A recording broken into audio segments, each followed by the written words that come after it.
Hello everyone, this is ePhoenixN saying what's up, what's going on. I have some Fable 3.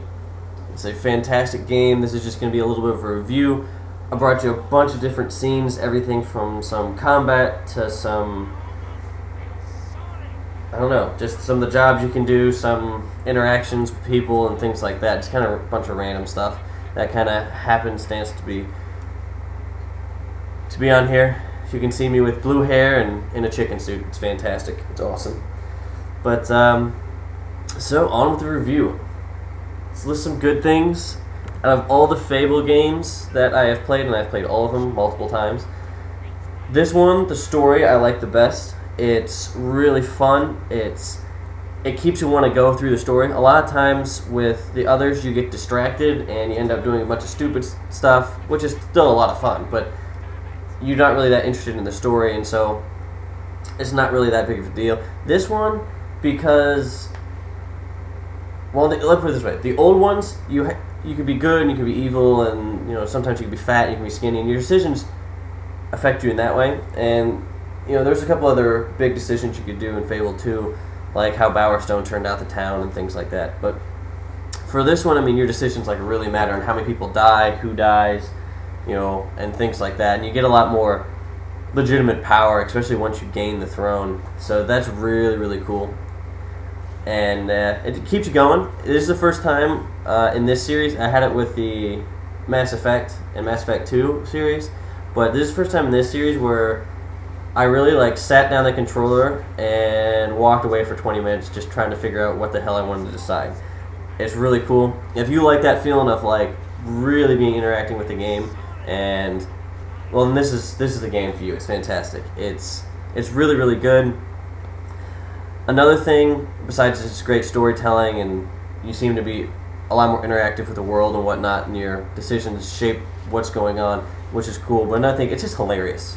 This part that is the beginning part of this first couple minutes, first few minutes, is it's kind of like Dungeons and Dragons. You get put into this miniature little world, and you have to go through the story, and the story is ridiculously hilarious. There's the two guys that want to have giant battles, and there's another guy that has is really girly and frou-frou and ends up having bunny rabbits and butterflies, and it's stupidly hilarious.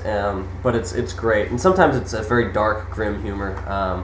It kind of has that British humor twist to it, and it's really good. It's fantastic. That's great about it.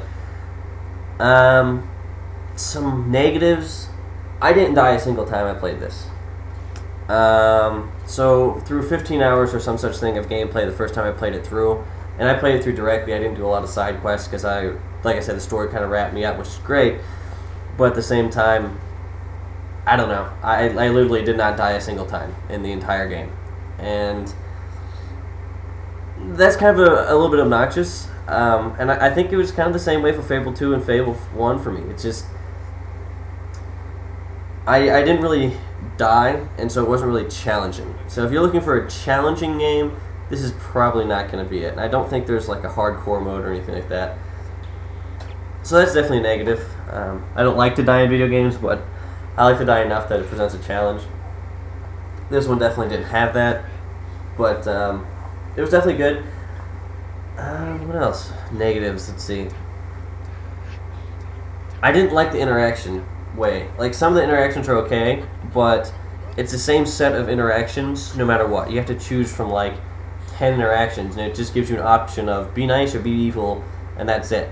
Where before you had to scroll through all these things to find them, which sounds like pain in the ass, but it gave you an option of 30 different expressions you can give at any time, and there's a lot more involved in it, and I like that. This narrows it down, which sounds yeah, that's always better. It's narrowed down, slimmed down, but it's really not. It's kind of obnoxious, to be honest, because if you wanted to get on the good side of a guy, you had to dance with him and or play patty cake with him. That gets freaking annoying.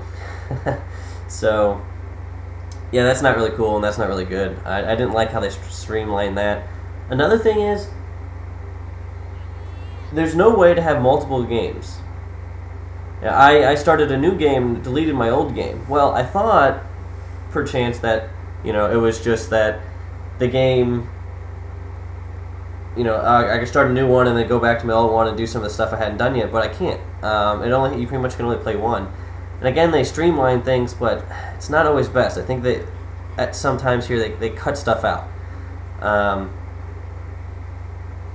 That they just didn't need to cut out. It was just, I think they could have done a better job in deciding what they needed to keep in and keep out.